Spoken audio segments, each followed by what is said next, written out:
ఇప్పుడు ఒక్క స్టేట్ పాలిటిక్స్లోనే కాకుండా దేశంలోనే నేషనల్ లెవెల్ పాలిటిక్స్లో కూడా వన్ అండ్ ఓన్లీ తెలుగు నాయకుడి పేరు పవర్ స్టార్ పవన్ కళ్యాణ్ గారి పేరు వినిపిస్తూ ఉంది.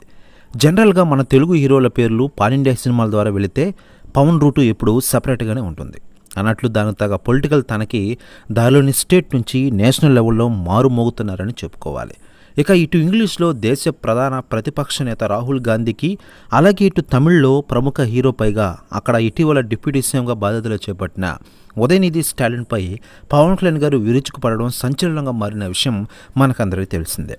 అలా ఇంగ్లీష్, తమిళ్లో పవన్ ఇచ్చిన స్పీచ్, అలాగే వార్నింగ్లు సౌత్ నుంచి ఏ లీడర్ కూడా ఇవ్వలేడని చాలామంది మాట్లాడుకుంటూ ఉన్నారు.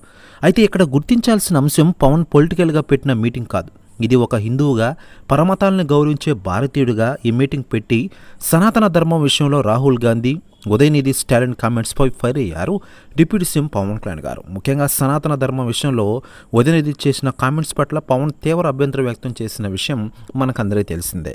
అయితే ఈ విషయంపై పవన్ కళ్యాణ్ గారు చాలామంది కామెంట్స్ చేస్తున్న విషయం తెలిసిందే. అయితే లేటెస్ట్గా వీటిపై తాజాగా ప్రధాని నరేంద్ర మోడీ గారు స్పందించారట.